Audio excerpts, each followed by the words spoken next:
I'm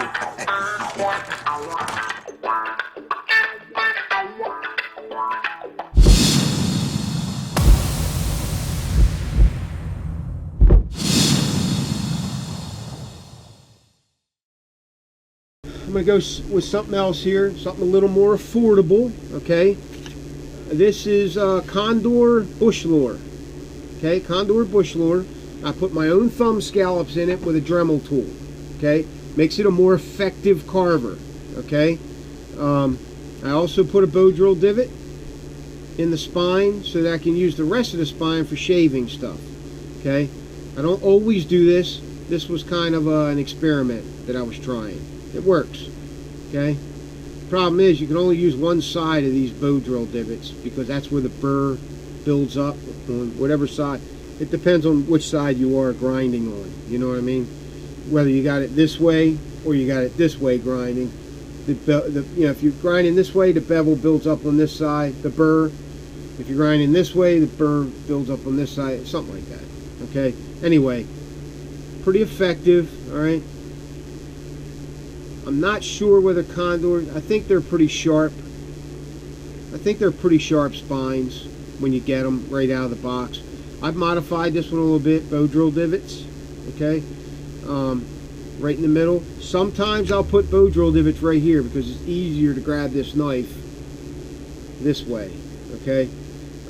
But I like them toward the middle, the bow drill divot, toward the middle or back here, okay? So that when you're using it, that blade is away from you, okay?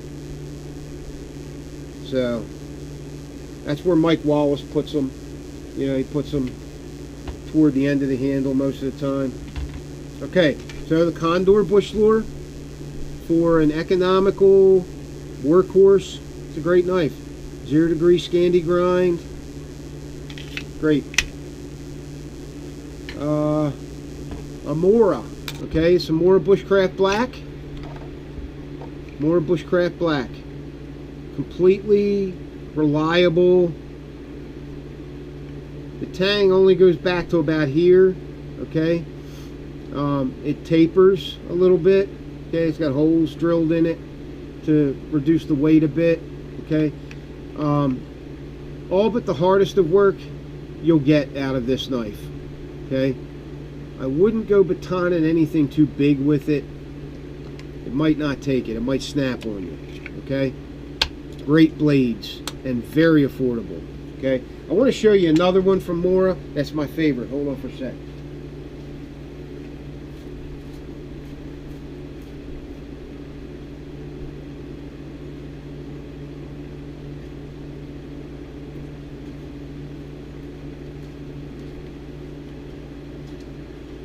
I know, don't make fun of my shorts, all right? This is the Mora High Q, okay? The Mora High Q has got that red hilt piece there. This is one of the most effective Moras I've ever put in my hands, okay? For woodworking, smaller woodworking tasks, snare and trap triggers, you know, cutouts, you know, just feather sticks. Just an all-around badass woodworker, okay? Called the Mora High Q. They don't make this one anymore, okay? So, but you can still find them on eBay sometimes, okay? It's a great little knife if you can get one. And I happen to make a sheath for it. Let's see. Let me look. See what else we got here. Around my other blades. Okay, there are a couple of more blades that are not here. My Delta Whiskey Backcountry is off right now with a certain reviewer who, I don't know, may or may not do a review on the...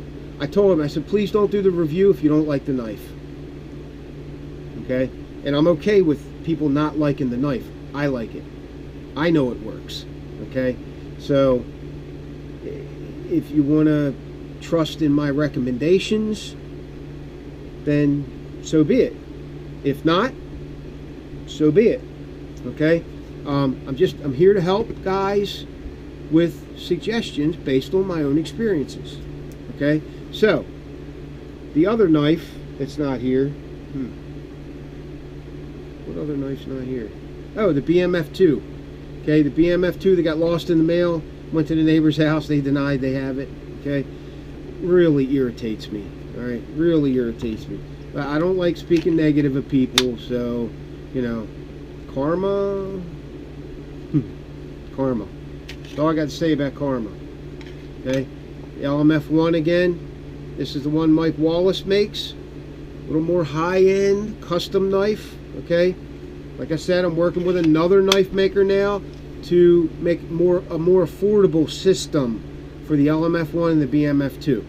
Okay, and we're changing the design. The handles are going to be different, a little bit different, so that, you know, it's this knife maker's spirit. Okay, every knife maker imparts their own spirit into their knives. Now, when someone puts a Mike Wallace knife in my hand, they don't have to tell me who makes it. I already know this is Mike Wallace. If it was a completely different Mike Wallace, they put it in my hand, I'd say, yeah, Mike Wallace made this, didn't he? Okay, a Peter Kohler, same thing. Peter Kohler made this, didn't he? Okay, so everybody imparts their own spirit to the knives. Okay, so real quick, this is the last. Zach made this one. This is for Saigon. The heck.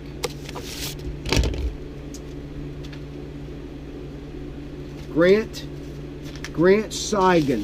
Okay, CYAGN, something like that. Grant Saigon. Okay, this is Falkniven S1 Pro. Badass knife. I like Falknivens too. Great knives. Not going to fail you. Okay. I don't carry one. I have other blades that I like more. Okay. But they're great blades. If you like them, carry them. If you don't, get something that works for you. Okay. Zach is a badass sheath builder. It's got a Molly lock clip on the back. Now these are all according to the client's wishes. Okay, we build them the way they want them. Okay, there's recommendations thrown around too. Okay, like a lot of guys will say, hey, I want the Molly clip on the side of the sheath there. Well, I have a better way of doing it. I can put it in the center of the sheath so that when you put it on your pack, it rides centered and doesn't do this, you know, flip to one side. Okay, so I really put a lot of time, thought, effort into my designs. Okay, sharp tooth, isn't that cool? I made this, part of my Native American background. So anyway, there's that one, Grant Saigon. Okay, Falkniven S1 Pro. I like this blade. I do. I'm not real keen on these Creighton handles, these rubber handles. I really don't think they're that tough. Okay, but I've seen them last 20 years, so it's just something weird about rubber in me. I just don't think it would last, and it might. I mean, I got a Cold Steel Master Hunter that's years and years old. Handles still fine. Okay, this one is Heath Ristall. This is for his Mora Survival. Okay, I want to see if the Bushcraft Black will fit in here. I think it's the same knife, same basic design. No, the blade is a little wider on the Bushcraft Black. Yeah, by like a 1/16 of an inch or a 32nd of an inch. So the Bushcraft Black will not fit in the survival sheath. Okay, so, but Heath Ristall, this is a stainless steel blade on this one, on this Mora.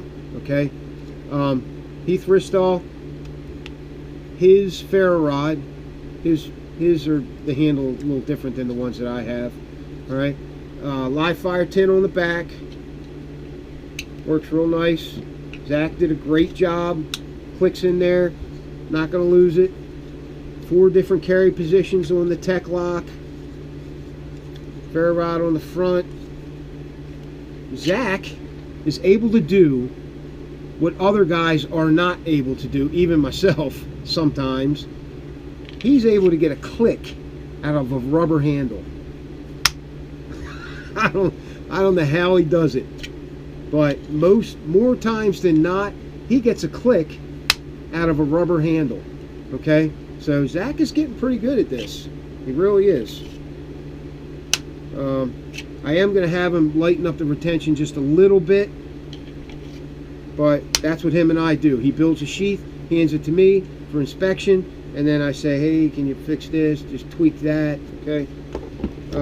Sean Mungle, Scandi Trekker. This is a nice little small bushcrafter. All right, very effective. You can get a lot of hard work out of this little blade. Okay, Sean Mungle, he wanted a brown sheath. Okay, a lot of times clients will leave it up to me as the color combination of the sheath.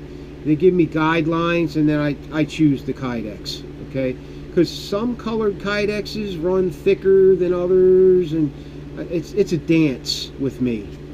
I look at the blade, I figure what it's going to be used for, how heavy the knife is, and then I choose Kydex according to the knife and what the guy's going to be doing with the sheath.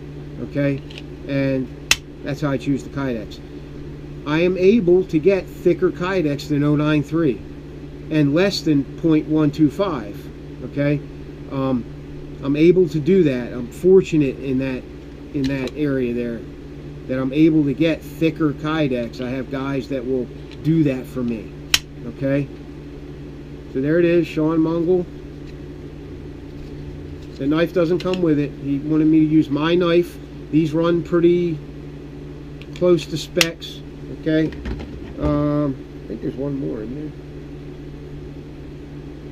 Nope, that's it. All right, guys, that's it. I talked about a lot of knives, and that I would carry these in the bush. But real quick, the ones I carry the most are my Peter Kohler Dark Timber custom knives, Timberhawk system. I carry this one a lot. Okay, and I'm talking out in the bush in minus 20-degree weather. I'll carry this knife. Okay, it can take it. The sheaths can take it. All right. My LMF1, carry this one a lot. Okay, Mike Wallace built this one. His influence is in this knife. Okay, a little collaboration between him and I. There's the sheath. Okay, this one's just a dangler. This one's mine. Okay, I just made a dangler, a short little dangler loop. Okay, thin. My BMF2 I carry a lot. Okay, including the Mike Wallace, which got lost in the mail. This is the original. We're going to design the more affordable system off of this knife. Okay, he's working on the LMF1s now. Okay, EDC for neck. Well, I'm not even going to go there yet. I carry this one a lot, the Spear 1. I carry my Delta Whiskey Backcountry most often. I don't have it right now. It's with a certain reviewer. Okay, I carry this one sometimes, CFK Bushcrafter 1095. Sometimes I'll carry this puppy, more Bushcraft Black or the more High Q. Okay, sometimes I carry an LT Wright, sometimes, or a Bark River. What else we got here? Always carry this. All right, this is my, oh shit, please don't screw with me, blade. All right, you know, like, got my hand on it, the guy's coming at you, you got to act quick or whatever. You know, this is a nice little self-defense blade. Okay, there's only one purpose for this blade. All right, illegal in most states, but the way I carry it is not illegal in some states. Let's put it that way. It depends on your state. Okay, EDC this guy. The Finn Wolf, I carry this one a lot for just cutting shit, okay? Stuff. My EDC neck knives, the Peter Kohler Tavi, this Anza for around town, and this Mike Wallace Field Series 1 turned into a necker. Okay, got that meteor finish on it. Alright, all my neck knives, great retention. Okay, I won't send them to you if they're not. Okay, the Peter Kohler Delta Whiskey Backcountry Fighter version, I'll carry that sometimes, but basically they're the blades that I like. Okay, for now. Alright, there's a few others. Delta Whiskey Backcountry I carry the most, that one with the belly on it. Alright guys, that's it. It's Doug Wilson, Yellow Hawk Custom Kydex and Gear. Thanks for watching. We'll see you on the next one. Have a good night.